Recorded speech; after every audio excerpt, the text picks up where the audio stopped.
Celeb Savant We're at Solid Gold Podcast in Johannesburg, South Africa, and I am with James Deacon. James, how are you doing today? I'm doing great, man. Nice to see you. Hey, what's up? It's me, James Deacon, and yeah, super grateful and happy to be here, man. So James, let's rewind. At what age, whether it was a child or teenager, did you realize, cool, you want to be in the music, entertainment, creative world? And how did that journey progress to where we are? So the story goes, when I was 4 years old, apparently, I don't vividly remember when I was 4 years old, but apparently, according to my parents, when I was 4 years old, I walked into their bedroom one evening before bed and I said, Mom, Dad, I want to learn to play the violin. And they were like, you are a strange child. But thank goodness they literally went out the next day and found a violin teacher that was teaching kids of age 4 and up and stuff. And yeah, I started out with a toilet roll stuck into a tissue box and a stick from the garden, and I would stand with all the bigger kids who had actual violins, and I would stand like this, and just to get the posture right. Like for the first year, I just learned posture on the violin, but it was the best experience ever, and it felt like before then, my life didn't really have meaning, and then it was like, okay, this is the meaning of my life, kind of thing. And yeah, since age 4, I've been playing violin up until about like 16. I was doing it like almost semi-professionally. I traveled Italy and the USA, playing violin in conferences and stuff. I won the South African National Ice Stateford when I was 9 for the best violinist under 21 in South Africa. So I was the only 9-year-old in the category. It was all like 21-year-olds and 20-year-olds in university, and then it was me, and I won. And then the government flew me around Italy and my mom, obviously, because I was 9, so I couldn't really travel alone.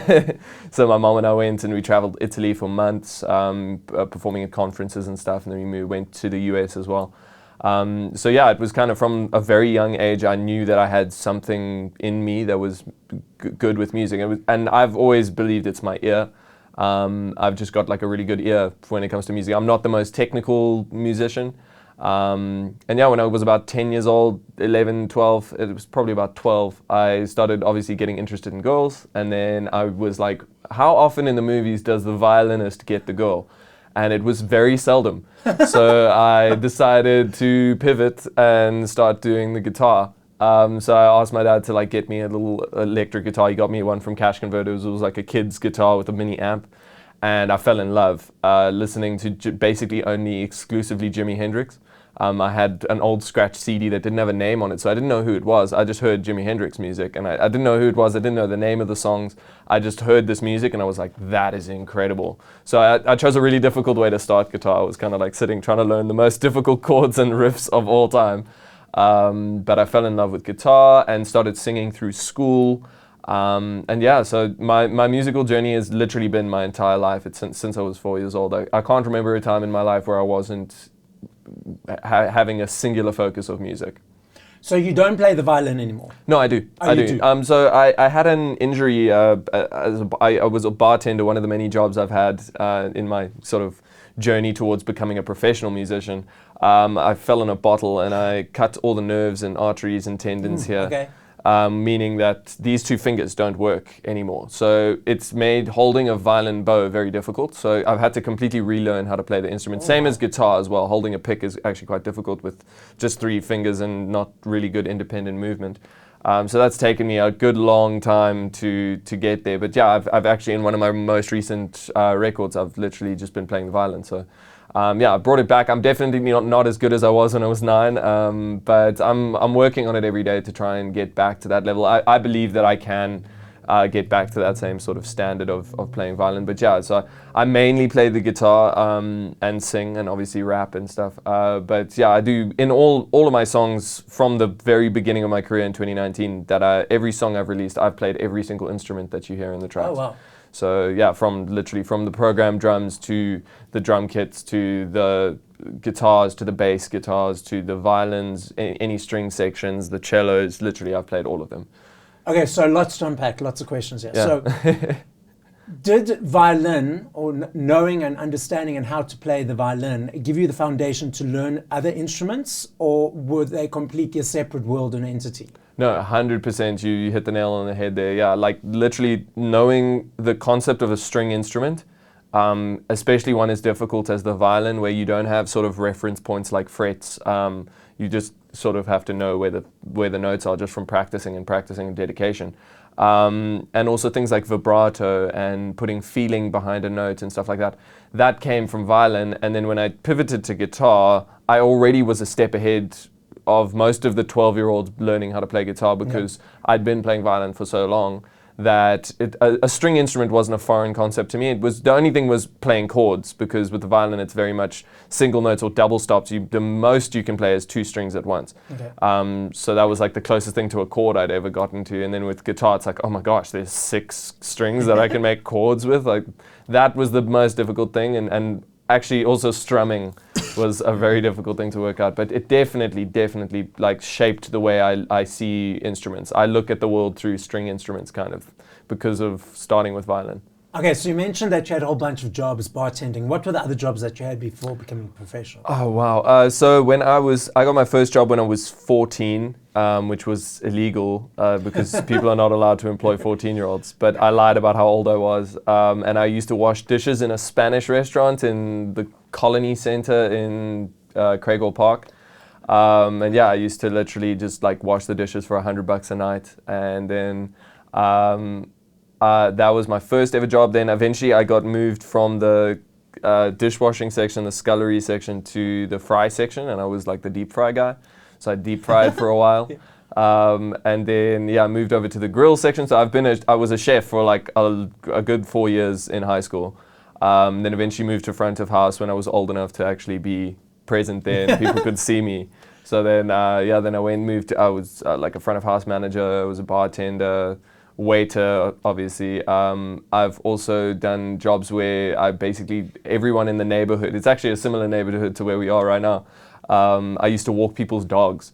So I used to literally just go around people's houses, pick up their dogs and walk their dogs. I've always been a strong believer that like having a day job or having something to ground you, some sort of job is really important, because it kind of teaches you a work ethic. And especially being in high school, I kind of ended up neglecting high school in favor of like ways to make money, because like I wanted to play PlayStation games and they cost money. So like, yeah, that's that. And then I eventually, when later in life, moved on to working at King Price Insurance. I don't know if I can say that. A South African insurance company. Yes. And I ended up, basically being a salesman on a floor of like 250 salespeople, and just calling people on the phone saying, "Hello, sir, can I interest you in some car insurance today?" I was that guy that everyone goes, "Leave me alone." Beep, beep, beep. Yeah. So I did that for a while. I was actually relatively successful doing it, and it taught me a lot about sort of talking on the phone and being able to conduct myself in a certain way, in an interview or in a conversational way. So that actually helped me. I found that like all the different paths I've taken have all kind of led me to upskill myself in certain ways that have all helped me since I started my music career. But yeah, that was the last job I had before I went into music. So before that, it was all hospitality, and I worked in a hotel. It was all sort of people jobs and hospitality jobs. And then eventually it was salesman for insurance company. But that was kind of a very pivotal moment for me, because I was sitting on the floor of my girlfriend's bedroom at the time, and I was just like, I hate my life. She was like, why? And she was like, I was just like, I hate not doing music. Like I can feel it inside me, like this is what I was born to do, and I haven't done it yet, and I've still got so much to do, and I just want to give it a shot before I'm too old, let's say, to feel like I can give it a full shot with my life. And she was just like, why are you doing it then? Just quit the insurance thing and go do music. And that's kind of exactly what I did. I ended up getting discovered by my current record label. I was singing karaoke in a bar, literally no intention of anyone hearing me. Yes. There was like 3 people in the bar, and I was just singing karaoke to me and 2 of my friends who basically bullied me into going and singing. They were like, come on, you're so good, just go do it. And I was like, oh, I don't want to. Anyway, I did it and got discovered by this record producer who was literally having a beer in the back with his mates, and was like, hey dude, do you want to come to my studio and like see what it's like recording music? And I was like, hell yeah, that sounds amazing. And it was literally like within the same time frame of me wanting to quit my job. And then literally, yeah, within like a year from there, I was releasing music, and I was quit everything else and full-time musician. I love this story. It's so motivational. It's so inspiring. It's about being at the right place at the right time and just letting the energy flow. Yeah. That's exactly and manifesting it. Yeah, exactly, manifestation. So from 0 to 3 to 4 minutes in creating a song, you already referenced you play all the instruments, but the creative process and the channeling it from wherever it comes in through to you as a vessel. Is it easy every time? What invigorates it? What motivates it? Is it a soul creation, or to collaborate with other writers and, or producers? Let's unpack James's creative process. So for me, it's never a linear process. It's never a one-size-fits-all thing. It's never when I write a song, I sit down, I pick up a guitar, I think of a story, and then boom. It's more like songwriting has become a form of therapy for me. Yeah. It's kind of my way of unpacking what's happened in my life and in the lives of the people that I care about, and the things that have really affected me throughout my life. I've used music as a way of channeling those emotions into something that's not necessarily positive, but it's a more positive outcome than sitting in your room crying. So it's kind of instead of seeking out therapy in with a therapist, I kind of used my guitar as therapy, or used my computer as therapy, or a microphone as therapy. So 9 times out of 10, a song comes out of a place of real emotion. Sometimes I am just making music for fun, and that's only something that's happened since I've been doing it for about 4 to 5 years now. Like in about the 3rd or 4th year of being a professional musician, I started kind of taking the reins off a little bit and being like, it doesn't always have to be so emotionally charged. It can just be fun, and it can just be to get people up off their feet and let people have a good time. So yeah, it's a plethora of different emotions that I kind of channel through my music into what it ends up being. But yeah, like I said, I play every single instrument, from the drums to the guitars to the violins that you hear. All the backing vocals, I never use backing vocalists. It's always just me singing in different pitches and changing my voice slightly. So since I started my career as James Deacon, I've collaborated exclusively with one producer, because I'm not the best computer guy. I can do very rudimentary stuff on a computer, but on the balance of things, I'm actually quite computer illiterate. When I sit down in front of a computer, anything to do with maths or computers, it just makes my brain hurt. Snap, yeah. Is it? Totally really? the Okay, same. great. Totally the same. Yeah, and it just makes me anxious, and it makes me feel dumb, and it makes me feel like that little kid back in maths class who was too afraid to ask for help on a question. Totally the same. I literally decided I need to find someone who has that skill set, because for me to try and upskill myself to a point where I can make professional level productions is going to take so long that it's going to stop me from getting into this with the skill set I already have, which I felt worthy of putting out. So I was like, I've worked really hard to be a really good instrumentalist and songwriter, and I believe that deserves to be seen and heard. So I need to fill in the gaps that make that happen. So I met Paul Gala, who's the head of Bad Future Records, is my record label. We basically, he was introduced to me by that guy who heard me singing karaoke. So it all kind of led into this, and I sat down in studio with him, and he played me a beat, and it was the beat that you hear in my song Not Giving Up, which was my first ever release. So he just had the beat, no bass line, anything. It was like the basic beat that you hear in the chorus, and he played that for me, and I was like, wow, that is the real deal. That's different to anything I'd heard come out of South Africa. And it was just a beat, so I was like, wow, okay, I want to hear what else this guy can do. And I saw all of his gear and equipment's all analog. He's patching things in, it's no plugins, it's all analog gear. So I was like, wow, okay. And then literally he played the track, the beat, and then I went into the booth and he was like, show me what you got, just over a beat. So I rapped, and it's actually quite a cool story, because the rap that I did over that was a rap, it was another person's lyrics, but it was a rap that I'd spent time, instead of studying for my history final in matric, I was supposed to be studying history. And I remember sitting in the garden of my house and being like, I don't want to do this. I want to learn this rap of this song that I heard. And I literally spent 5 hours learning this rap verbatim. And then literally like in the spur of the moment, he was like, just like, show me what you can do over the beat. And I was like, okay. I was like, I'm gonna rap this thing. I didn't write these words, so I'll have to change the words, but this is the flow that I'm feeling. And I rapped that sort of thing that I learned instead of studying for history. And he was like, that was awesome. And it kind of sparked the idea. And then within 20 minutes, we finished the entire song. Oh, wow. I laid down the vocals, I laid in backing vocals. Like the whole idea for the song was done in 20 minutes. We obviously went back into it and polished it, and literally I walked out of the booth and he was like, dude, like, where do I need to get you to sign so that you come and work with me? And I was like, dude, I feel the same. I want to work with you just as much. And then, that was the beginning of my career. And literally we released that song within, I think, 3 months of that. And it went to number 1 on 5FM. And then it got picked up by a bunch of international radio stations. It was featured on Record of the Day in the US. It was played on BBC Radio 1. And like all within the space of 3 months of releasing it. And we didn't have any budget for promoting it. We just put it out there. Yes. And then we called a couple of contacts. We had a couple of contacts in the industry that we built up, and literally through that, it got so much success and so many people like contacting me saying like, whoa, when's the next thing coming? Like, this is amazing. And I was like, oh my gosh, like I'm actually doing it. All of these years since I was 4, like here I am actually doing the thing that I've always wanted to do. And so that was like a massive moment for me. But yeah, when it comes to songwriting specifically, just going back to your question, because I kind of went off on a tangent. No, I'm loving the stories.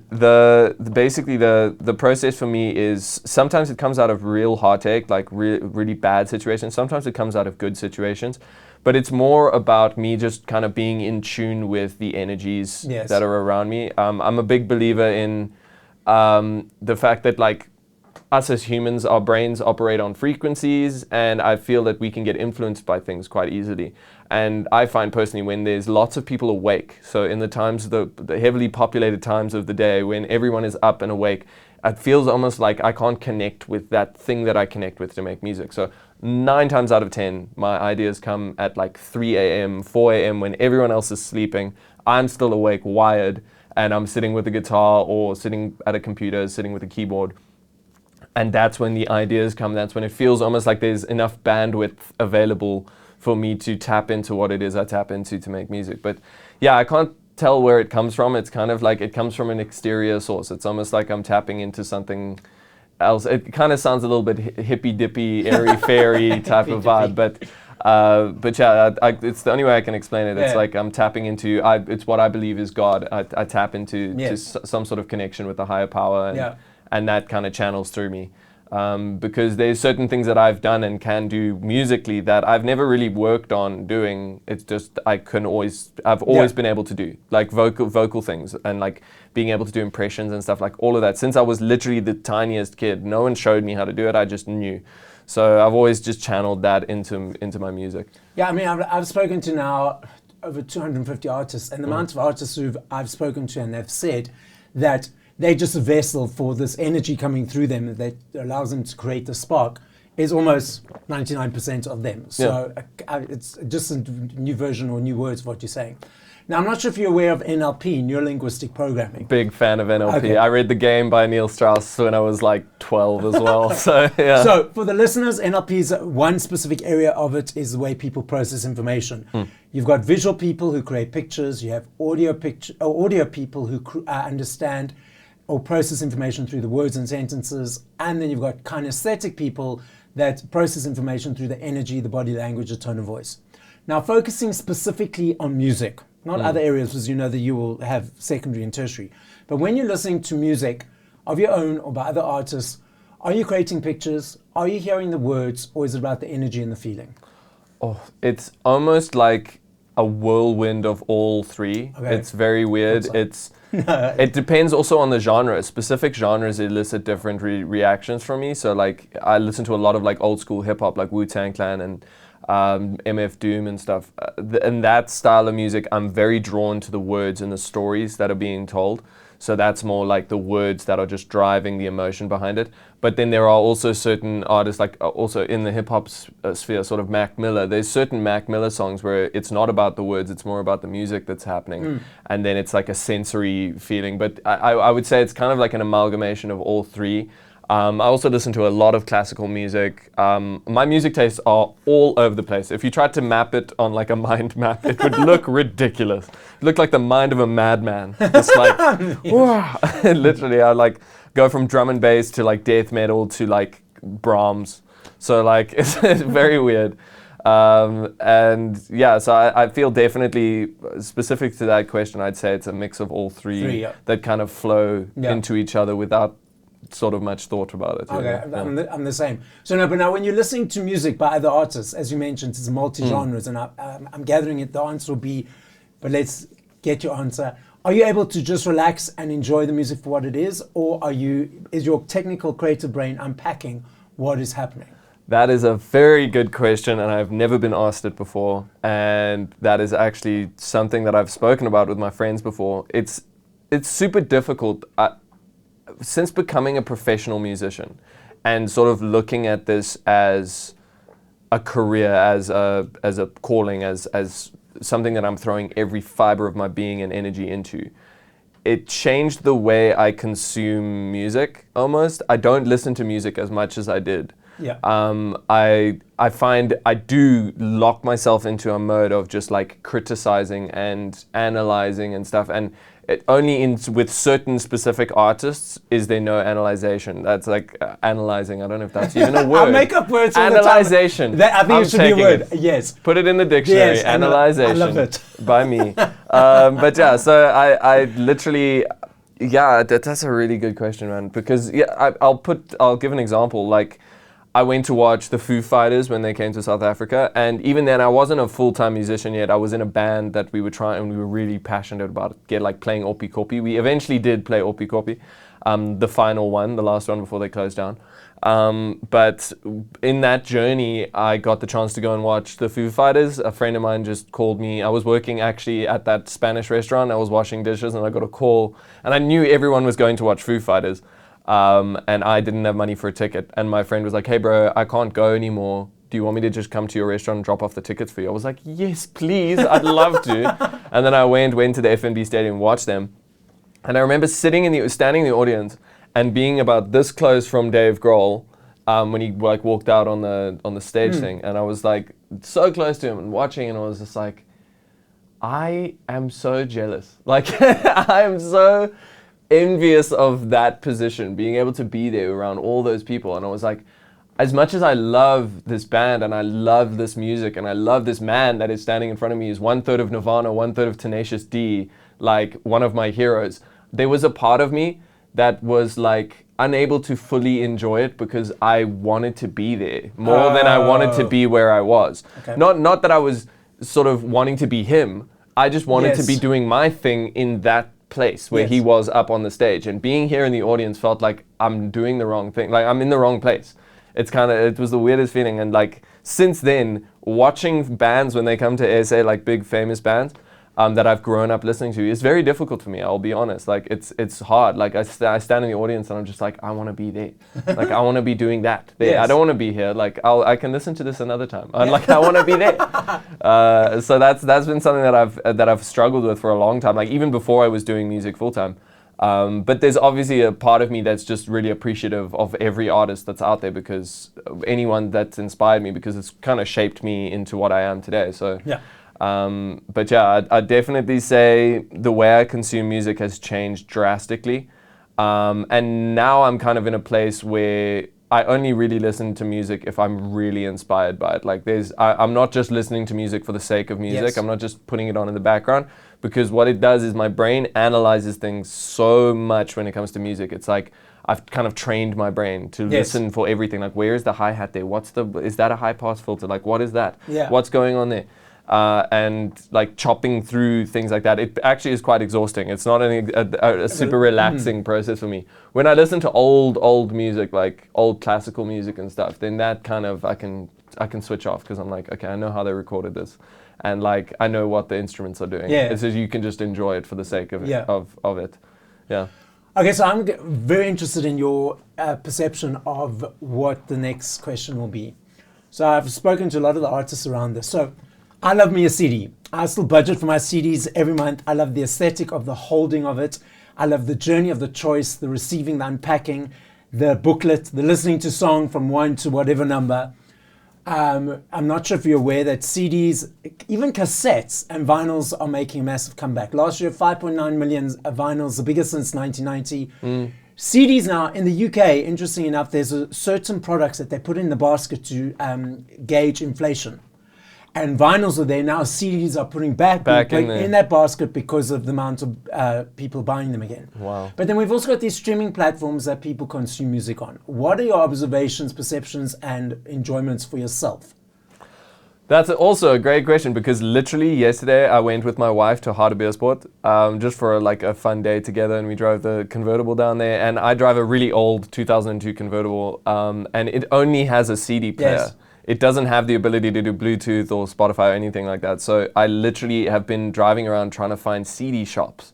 And it's been quite difficult, but we found one in Hearties, and I bought the Creedence Clearwater Revival Gold album. Yes. And we literally listened to it from cover to cover, both CDs, 48 tracks, literally back when artists used to release 48 tracks at one time.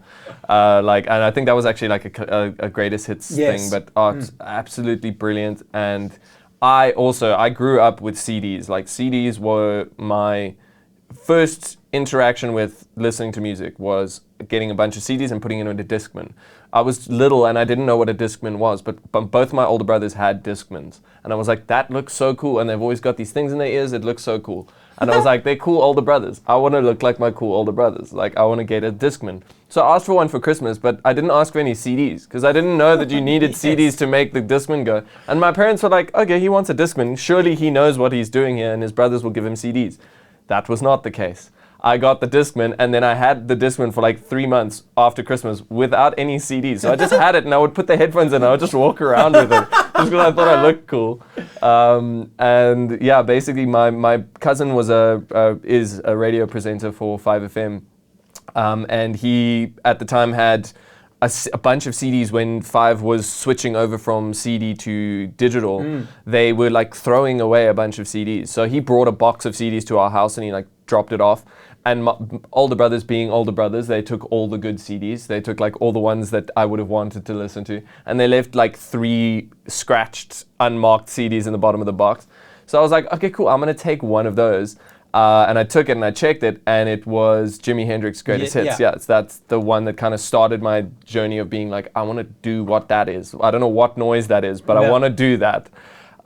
So yeah, I wish we were still in an era where there was no streaming platforms and there was no music on the internet. I know that's a weird thing to say, but there's something beautiful about a hard copy. There's something beautiful about I remember when the one Offspring CD came out, I literally woke up the morning I knew it would be at Look and Listen, and I got my dad to drive me to Look and Listen, and I went and spent all my money on this Offspring CD.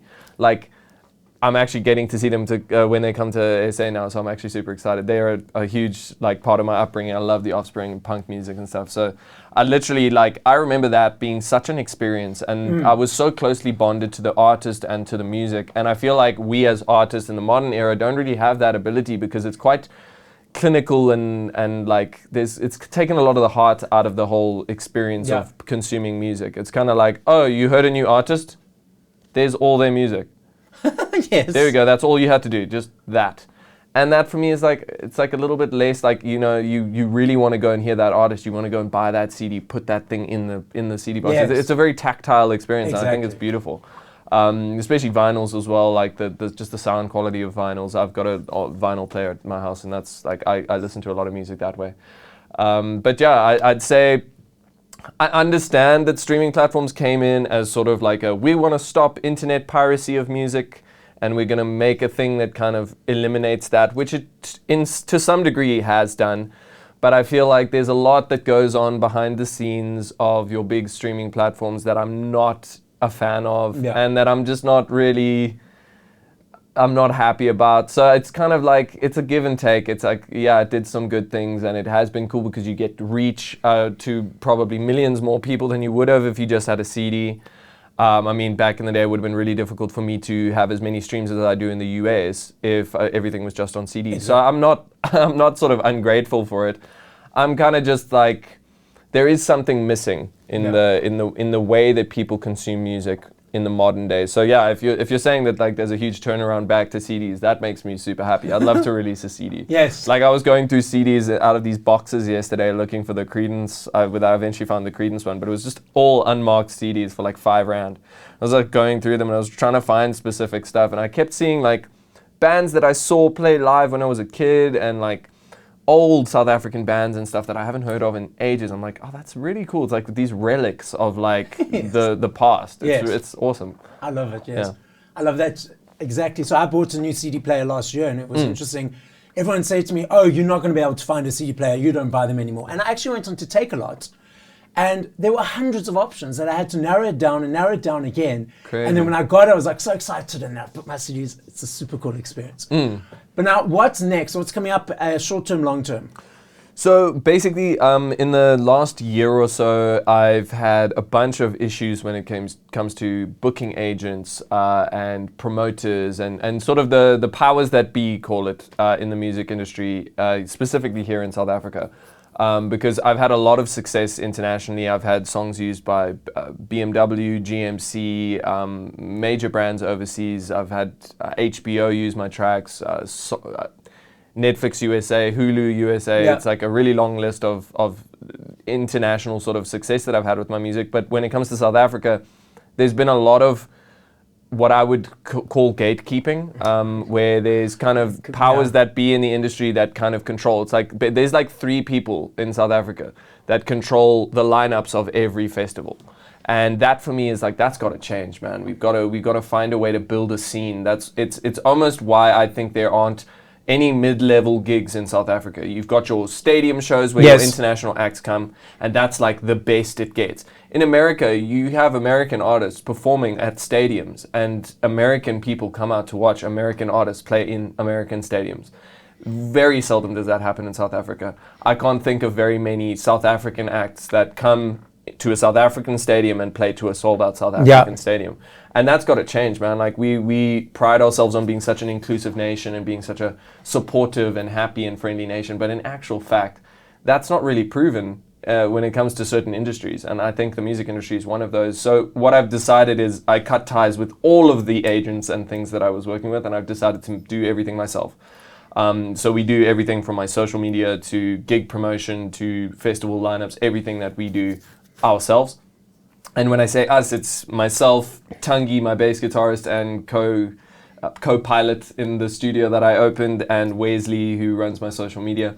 So basically me and my 2 best mates, we started a company together, and we are offering all sorts of different services from artist management and production for young artists that don't really know how to get into the music industry, and sort of just sharing everything that I've learned with them, and then giving them all the tools. There's no holding on to things and being like, oh, I'm not going to tell them about that because they might steal it from us. It's like, man, there's no space for that. Like, I literally will give every single contact and every bit of information that I have to them. And if they have what it takes and they're willing to put the work in, then they can succeed too. That's awesome.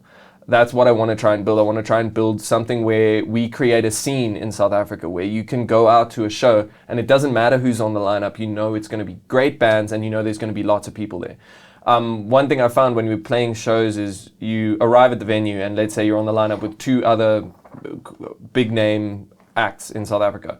Then you'll watch, the fans will arrive for big name act number 1. And then big name act number 1 goes off stage and they leave. And then big name act number 2 comes up and their fans arrive. And then they watch and then they leave. And then big name act number 3 comes up, new fans. They watch and then they leave. Now that's not good for the venues. That means that there will be less venues because the venues can't make enough money to stay open because they're having people who come in and watch for half an hour. Yes. How many drinks can you have in half an hour? That's how they make their money. The acts don't make enough money. And then it kind of kills the scene. And then it also makes this thing of like very cliquey niche fans. It's like my fans are my fans and stay away from their fans kind of thing. Whereas I remember like watching scenes from the 90s, like the grunge revolution in America. You watch acts where like there would be like 10 bands on the lineup. You wouldn't even know what act was playing when. And then there would be a full packed crowd for every act, and they didn't care who was on. They were just there for the event and for the experience. And that's what a scene is. Like that's what And I think that's what's been incredibly lacking in SA. Like the metal scene in SA, they've got a bit of they've got the right idea. Like they've done things really well where you go to a metal show and it will be packed for band 1 all the way to band 6 in an evening.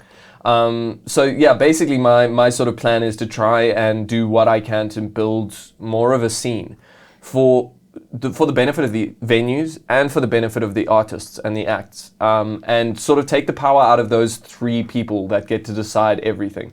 Because eventually, if the fans and the people are on your side, that's all that really matters. Yeah. Then nobody can say no to you. No one can stand in your way. If you can pull a crowd of however many hundreds just off a post on social media type of thing. So that's what we're kind of working on. We're building events. We're building pretty much anything to do with the music industry. We're putting our hand and throwing our cap in the ring kind of thing. So yeah, it's a lot of exciting things. I've got a new song dropping in August. I've just recently went to the new studio setup. My producer's now moved to the Cape, and we've now set up an awesome recording studio there. I've spent a couple of weeks just writing and recording some new music, and I've got about 5 or 6 new songs ready to come out.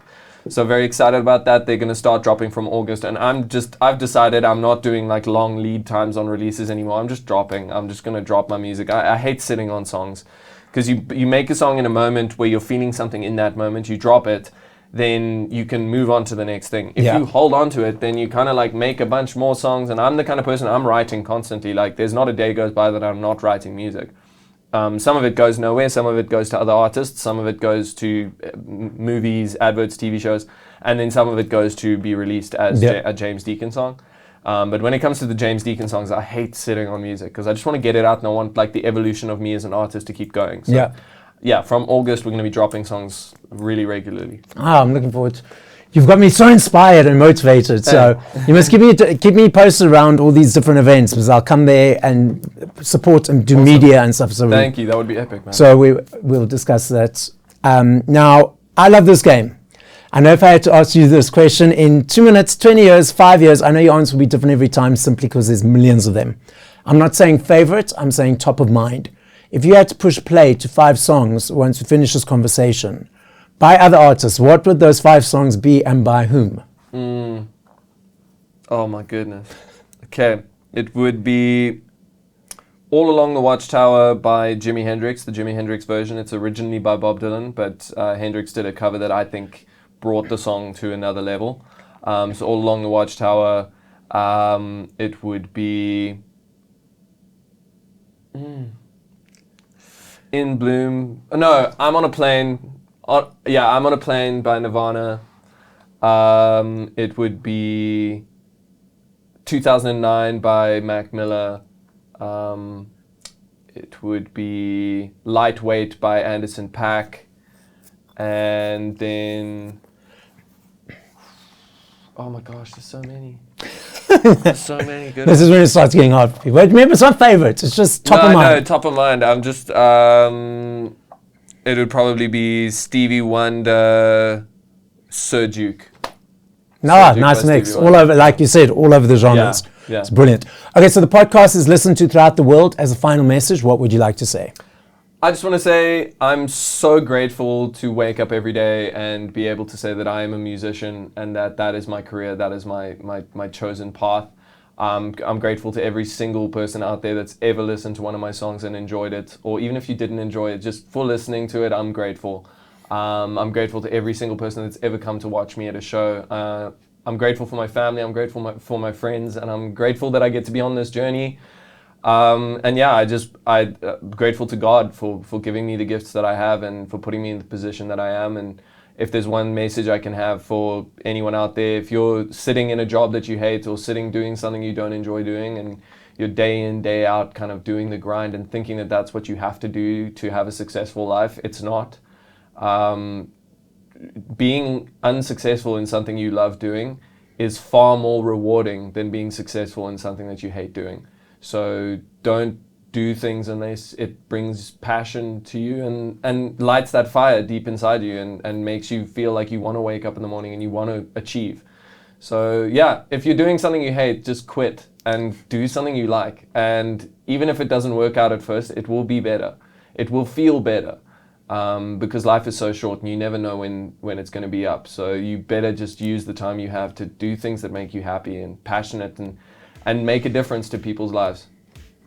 So guys, as James says, follow your passion, follow your dreams, let it be your inspiration, let it be your fire in your life.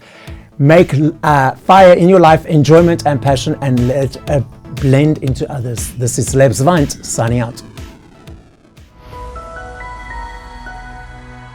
Another production from Solid Gold Podcasts.